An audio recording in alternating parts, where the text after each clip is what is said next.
Hey guys, Miss Mokano here, and we are continuing with kinematics. And today in particular, we're going to be focusing on position versus time, velocity versus time, and acceleration versus time graphs. So all of these are different ways of representing motion, and as we will see, they can be derived one from each other if we kind of keep in mind a few simple rules. Okay, so let's start up with the easiest case, which would be an object at rest.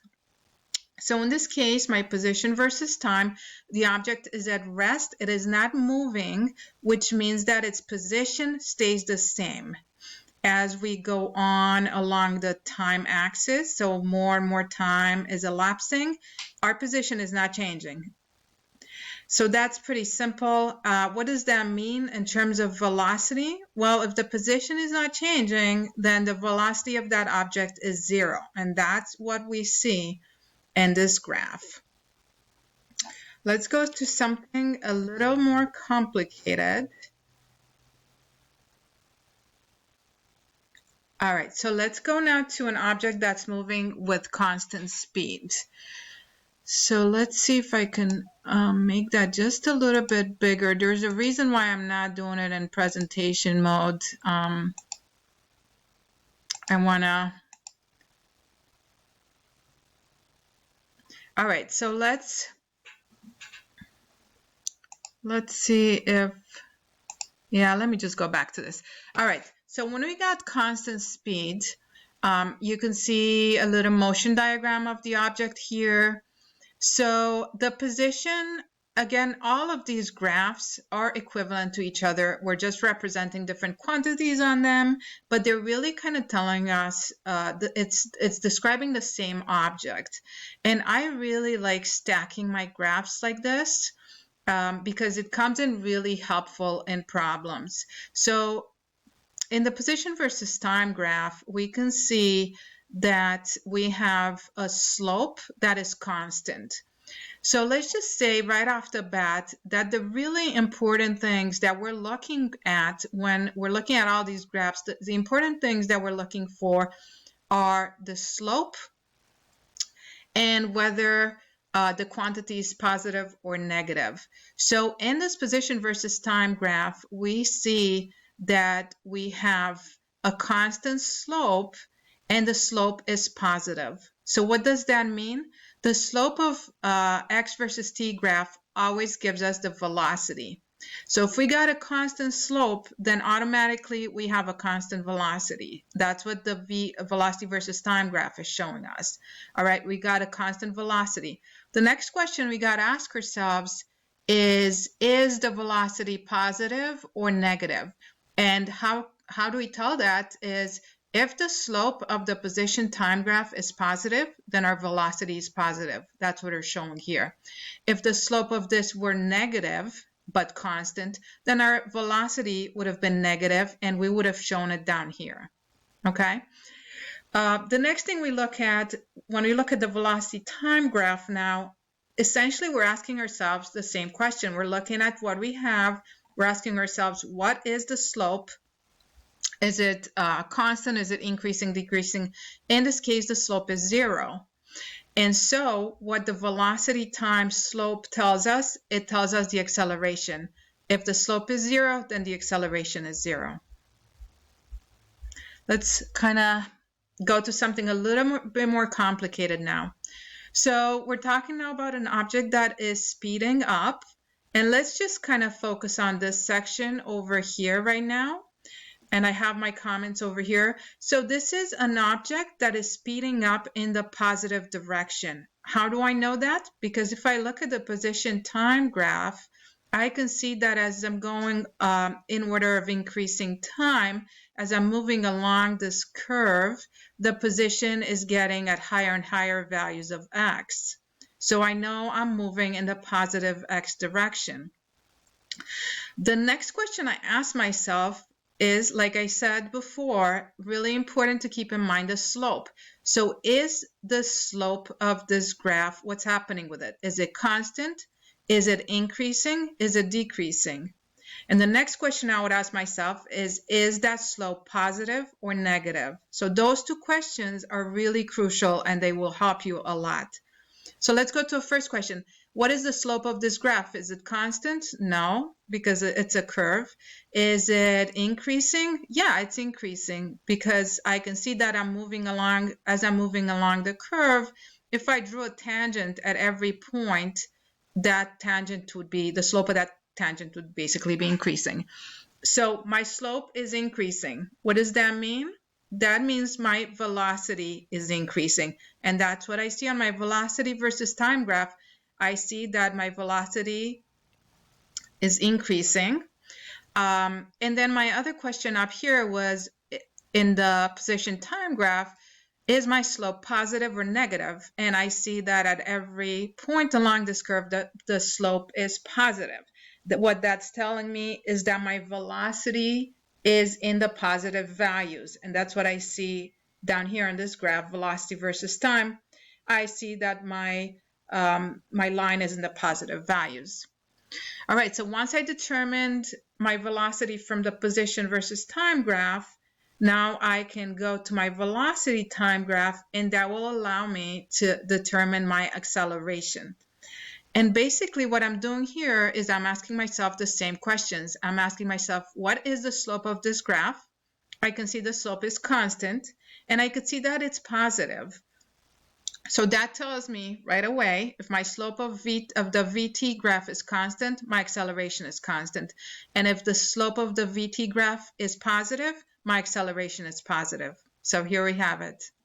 Let's do this side, and let's basically go through the same kind of step-by-step procedure. So this is an object that is speeding up in the negative direction. How do I know that?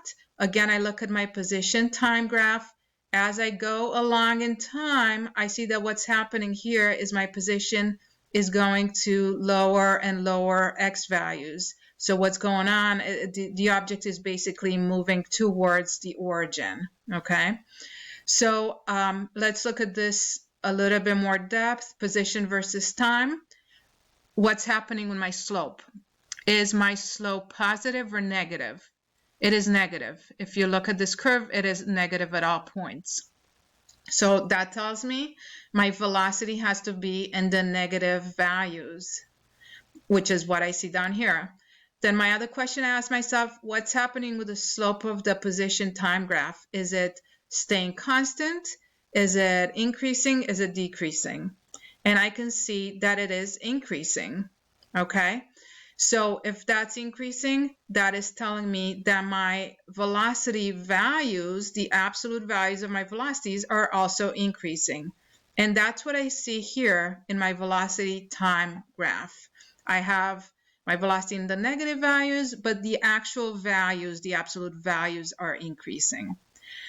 The next thing I do, I look at my velocity time graph because that will allow me to determine my acceleration.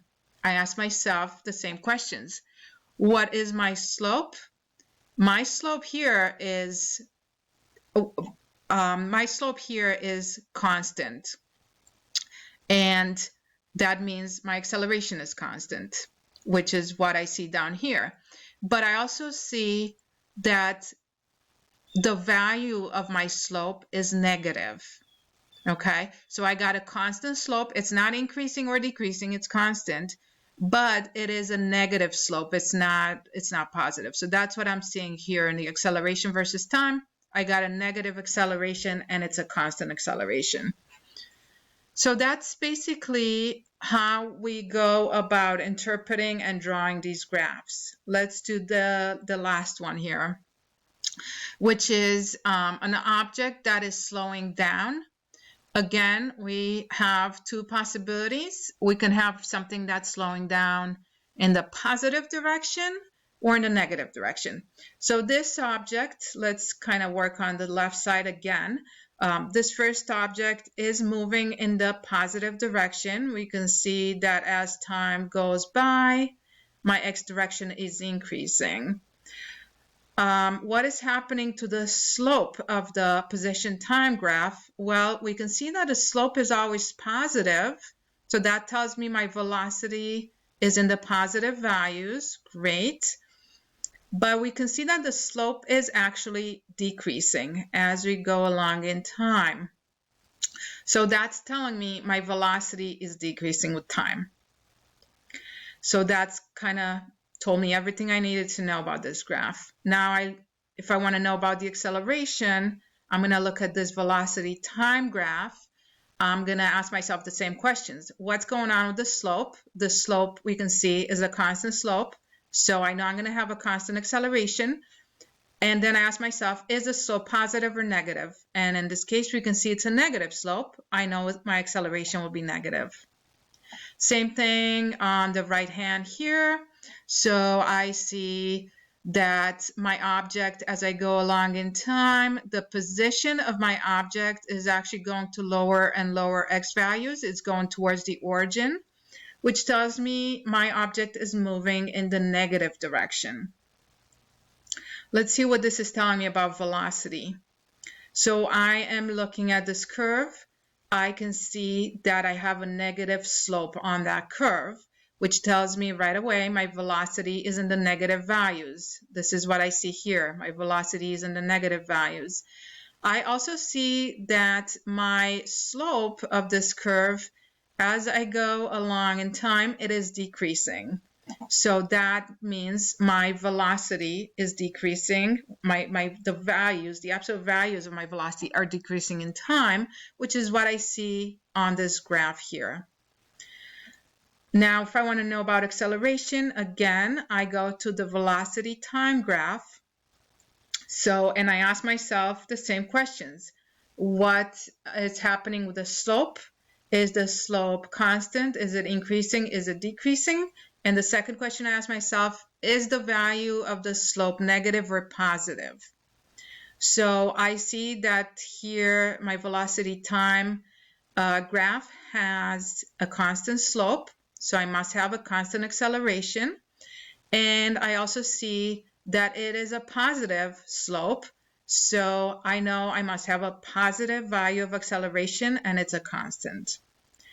And this kind of makes sense. You know, you can look at this in many different ways. This is not just one way, but if you think about, so let's go back here. So we had this object moving in the positive direction, right? And we said, if it's moving in the positive direction, then we know that its velocity must be positive, and we said that it is slowing down. So we know that if we have an object with positive velocity that is slowing down, even without kind of doing the analysis I did before, we know that then the acceleration must be acting in the opposite direction of velocity. So it must be negative because the object is slowing down. Similarly, in this case, I have my object now was moving in the negative direction, but it is slowing down. So I know my acceleration must be going in the positive direction. So there are just different ways that you can kind of think about this and check yourself. But I would say if you use these like little tricks that I wrote here on the side, and basically always ask yourself those two questions about the slope. What's going on with the slope? Is it constant? Is it increasing? Is it decreasing? And the question number two being, is the slope positive or negative? If you ask yourself those questions about, number one, about the position time graph, that will tell you what you need to know about the velocity. And if you ask yourself those same questions about the velocity time graph, that will tell you what you need to know about the acceleration. All right. So please feel free to rewatch this. I know this is going to be a lot, maybe for some of you, maybe for others. This is super easy and obvious. I don't know. But I would definitely recommend that you watch this several times. And really the best way is to do some problems, which we will in probably the next video. I'll see you guys soon.